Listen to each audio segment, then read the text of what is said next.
Bem-vindos a mais uma aula da Escola Bíblica Dominical. Estamos fazendo uma série de estudos com o tema Aprendendo com a Nossa História para Cultivar o Reino de Deus. Na aula de hoje, nós estaremos estudando sobre as ofertas, os dízimos e também o consumismo. Marcos capítulo 12, versículos 41 a 44, nos traz uma história bem interessante de uma viúva que, mesmo na sua condição de muito pobre, ela participa do momento das ofertas no templo. E estando Jesus assentado defronte da arca do tesouro, observa a maneira como a multidão lançava o dinheiro na arca do tesouro, e muitos ricos deitavam muito. Vindo, porém, uma pobre viúva, deitou 2 pequenas moedas que valiam 5 réis. E chamando os seus discípulos, disse-lhes: Em verdade vos digo que esta pobre viúva deitou mais do que todos os que deitaram na arca do tesouro, porque todos ali deitaram do que lhes sobejava, mas esta, da sua pobreza, deitou tudo o que tinha, todo o seu sustento. É certo que o ministério de Cristo foi dominado por um sentido de urgência. A noite vem quando ninguém pode trabalhar, mas ei-lo assentado diante da arca do tesouro. Não se limita a um relance casual de vista, assenta-se, observa como o povo traz o dinheiro à igreja. Verifica quanto cada um dá, compara a oferta com os haveres do ofertante. Chama os discípulos, que talvez não estivessem dedicando a observar coisa tão secundária como o dinheiro. Ensina-lhes qual princípio rege a avaliação da oferta. Nós vemos aí nesse momento um momento especial que faz parte dos cultos, dos nossos cultos, das nossas celebrações na igreja, que é justamente o momento de ofertar, de dedicarmos também as nossas finanças ao Senhor e também colaborarmos com a bênção de estar, de certa forma, sustentando a casa do Senhor. Uma outra passagem bíblica que nos chama a atenção sobre a questão das ofertas é em 2 Coríntios, capítulo 9, versículos de 1 a 15, que Paulo orienta a igreja para o levantamento de uma coleta que vai socorrer cristãos em outros lugares. Portanto, tive por coisa necessária exortar estes irmãos para que primeiro fossem ter convosco e preparassem de antemão a vossa bênção, já antes anunciada, para que esteja pronta como bênção e não como avareza. E digo isto, que o que semeia pouco, pouco também ceifará. Paulo falando acerca das ofertas que iriam socorrer os cristãos em outras localidades. Essa é uma prerrogativa também. As ofertas servem para o sustento da casa do Senhor, de todas as demandas que surgem, mas também para socorrer nossos irmãos ou pessoas que necessitem, também para a questão missionária. Então, as ofertas é aquilo que deve ser dado com muito coração, com alegria, com disposição, para que possamos apresentar ao Senhor o melhor de nós. Acerca do dízimo, nós sabemos que dízimo é a 10ª parte daquilo que nós recebemos como salário. Nós vemos que a instituição do dízimo, ela começa bem antes da lei mosaica, bem antes dos 10 mandamentos, bem antes de toda a parte das leis que Deus estabelece com o povo de Israel. Já em Gênesis, capítulo 14, versículos 18 e 20, nós vemos a menção do dízimo quando Abraão apresenta a sua parte a um sacerdote Melquisedeque. Veja que Melquisedeque é sacerdote bem antes da instituição do sacerdócio no povo de Israel. Então, Melquisedeque aparece, essa figura aí, um rei de Salém, ele era rei e sacerdote, e ele recebe de Abraão o dízimo de tudo aquilo que Abraão tinha produzido durante aquele tempo. Então, Abraão dá o dízimo a Melquisedeque, e Melquisedeque, rei de Salém, trouxe pão e vinho, e era este sacerdote do Deus Altíssimo, e abençoou e disse: Bendito seja Abraão do Deus Altíssimo, o possuidor dos céus e da terra, e bendito seja o Deus Altíssimo, que entregou os teus inimigos nas tuas mãos. E Abraão deu-lhe o dízimo de tudo. O dízimo não é apenas um detalhe do sistema religioso expresso na lei. É parte da relação normal entre o fiel e Deus. E nós percebemos que isso foi bem antes dessa instituição do dízimo de toda a organização. Então nós vemos que o dízimo ela tem uma validade permanente.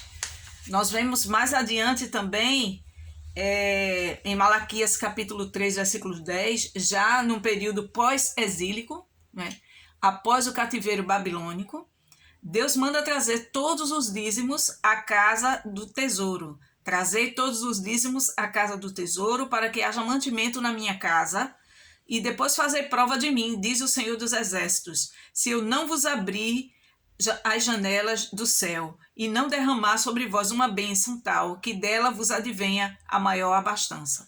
Então, o dízimo, ele chega a ser um ato de fé, de que nós confiamos que na provisão de Deus, nós mostramos a dependência que temos de Deus, de que Ele vai suprir todas as nossas necessidades. E sabendo que a casa do Senhor, ela deve ser mantida, deve ter tudo o que for necessário para funcionar como casa do Senhor. Então, a administração do dízimo, ela deve ser feita na congregação, na igreja que nós fazemos parte. Todo o dízimo deve ser levado à casa de Deus, onde damos adoração. É uma parte do nosso culto, da nossa adoração. Não mandamos o hino para ser cantado no hospital, nem escrevemos a oração para que a leiam no orfanato. Damos a Deus a adoração integral na sua casa. Nada impede que façamos outras ofertas além do dízimo e as destinemos às causas que nos comovem. Então, é claro que essas causas sociais, elas devem fazer parte da nossa oferta constantemente, mas o dízimo é para a manutenção do culto e parte do culto que devemos a Deus. Ninguém pode ser cristão avulso. Então, se você é membro de uma igreja, você deve estar colaborando com aquela igreja, deve estar levando os dízimos para aquela congregação. E eles devem ser administrados pela liderança da igreja, constituída por nós mesmos, né? Formada por toda a membresia da igreja.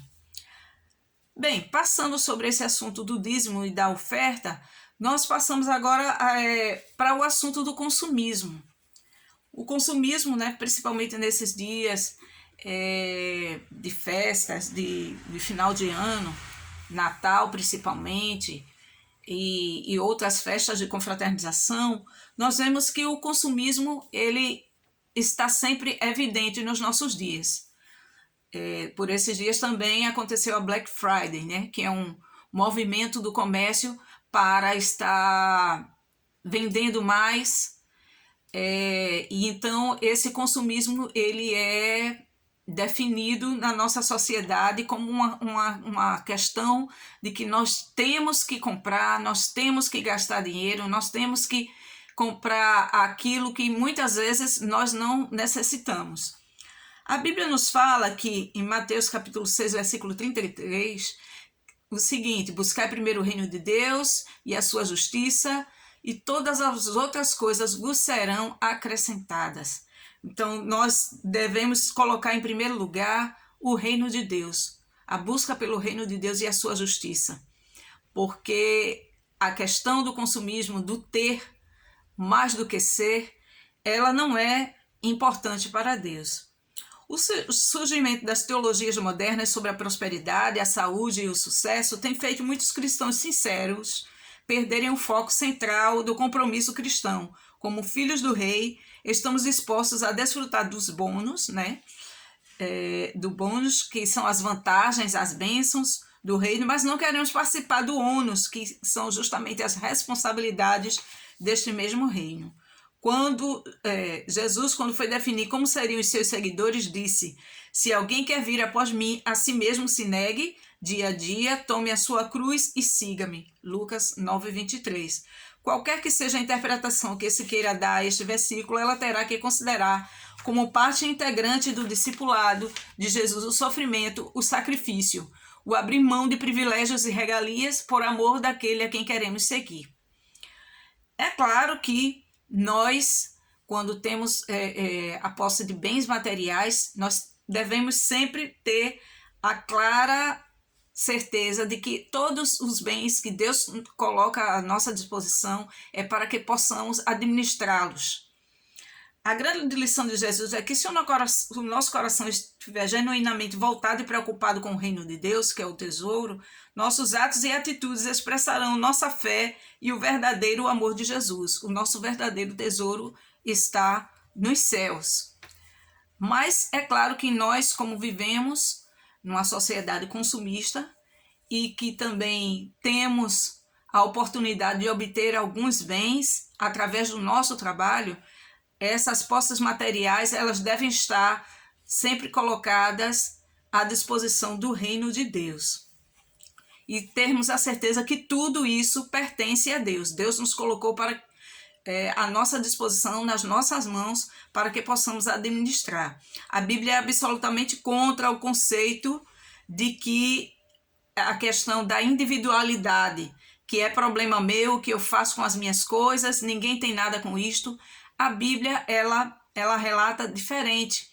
Ela nos ensina que todas as coisas pertencem a Deus, portanto, devemos tratar o nosso dinheiro e as nossas posses com a certeza de que iremos prestar contas a Deus daquilo que fizemos com o que Ele nos tem dado. Nós temos também um problema muito sério na nossa sociedade, que é o desejo de sempre possuir mais e mais. Se temos o suficiente para a nossa sobrevivência, nós queremos mais e sempre mais. Então, a Bíblia chama isso de a cobiça. Êxodo capítulo 20, versículo 17, nos diz que o 10º mandamento é contra toda e qualquer forma de anseio pelo que não é nosso, principalmente se nós vemos que outras pessoas têm e nós não temos, fazendo essa comparação. Então, a cobiça, a inveja pelas posses do outro, ou até mesmo o fato de não conseguirmos nos conter diante de uma vitrine, de uma propaganda, de várias coisas que nos aparecem, que está à nossa vista nos meios de comunicação, nas redes sociais, no desejo de adquirir algo. Isso tudo é cobiça. Tiago, capítulo 4, versículos de 1 a 3, vai falar que este problema é tão sério para o ser humano que ele associa as guerras, a opressão e o desejo incontrolável de se ter as coisas com o pecado da cobiça. A Bíblia nos traz vários desafios com relação às nossas finanças e atitudes criativas diante do corriqueiro da vida. Nós vemos que a questão do trabalho, todos os nossos bens devem ser adquiridos através do nosso trabalho, do suor do nosso rosto, que o fruto do trabalho deve ser usado para administrar a nossa vida, a de nossa família e a daqueles que não têm como suprir as suas necessidades básicas. Então, sempre devemos pensar naquelas pessoas que necessitam de alguma ajuda. Então, sempre separe algum alimento para doar para pessoas que necessitam muito. E que tudo aquilo que nós gastamos e compramos seja adquirido através do nosso trabalho. Uma outra questão é sobre a poupança, o ato de você guardar algum dinheiro para o futuro, para um projeto que você tenha. Uma preocupação e incentivo em nossa cultura atual é a de guardarmos o máximo que pudermos, garantindo assim nosso futuro, de nossos filhos e às vezes até mesmo dos nossos netos. É preciso colocar aqui até mesmo este cuidado de planejamento e organização financeira que todos devemos ter, precisa ser orientado pelos princípios bíblicos e não apenas pelas melhores oportunidades ou opções do mercado financeiro. Então, a gente vê também na Bíblia a parábola do fazendeiro rico, em Lucas 12, 16 a 21, de que ele ganhou tanto com a sua produção que não tinha como armazenar. Ele então decide reestruturar seus depósitos e guardar tudo. Depois disto feito, ele diz para si mesmo: descansa, come, bebe e regala-te. Muitos hoje em dia aplaudiriam essa atitude deste homem, garantindo o seu futuro. Jesus, no entanto, o chama de louco. De quem queremos receber aplausos? Se temos dinheiro que nos permite a oportunidade de poupar, será que não deveríamos buscar orientação do mestre sobre como e onde devemos aplicar esse dinheiro. E aí aquele fazendeiro rico recebe justamente essa nomenclatura de louco. Esta noite te pedirão a tua alma, e o que tens preparado, o que tens guardado, para quem será? Então, as posses materiais, elas servem apenas para este mundo, não servem para o porvir, para a vida eterna. Então, a gente precisa também medir sempre as nossas forças, é claro, para obter algum bem para o futuro, mas também que possamos sempre estar conscientes de que tudo aquilo que Deus nos coloca à disposição não é para que a gente possa ser rico e cada vez mais rico, mas também colocar à disposição daqueles que mais necessitam, e que essa não deve ser a nossa preocupação principal na vida, de sempre estar adquirindo lucro e bens. Mais na frente nós vemos também a questão do prazer. Vamos terminar o nosso estudo corrigindo um possível equívoco bastante comum quando este assunto é tratado. Ao analisarmos o consumismo, podemos incorrer no erro de achar que qualquer tipo de prazer ou de usufruir dos nossos bens não é conveniente para o cristão ou está de algum modo ligado ao pecado consumista. De forma nenhuma. A gente não quer aqui que seja interpretado dessa forma, mas Deus está interessado que possamos também ter alegria com os nossos bens. Então, os nossos bens não são para nos escravizar. Os nossos bens devem ser para que a gente possa também ter um pouco de conforto. Então, até o próprio apóstolo Paulo, em 1 Timóteo 6,17, exorta aos ricos que não sejam orgulhosos, porque é Deus quem proporciona tudo para o nosso prazer. Então, se as suas necessidades básicas estão supridas, porém não há sobras, busque a Deus. Peça a Ele ainda para encontrar soluções criativas, mas não abandone o sonho de um tempo de prazer e lazer para a sua família. Para aqueles que vivem uma situação na qual até mesmo as necessidades básicas não estão sendo supridas, a solução é a mesma. Busque a Deus, confie nele, pois Ele agirá em seu tempo. Lembre-se ainda de que o próprio Deus lhe providenciou a família da fé, onde situações como estas deveriam ser compartilhadas e soluções encontradas, permitindo que mesmo na dificuldade seja possível desfrutar do prazer e do lazer.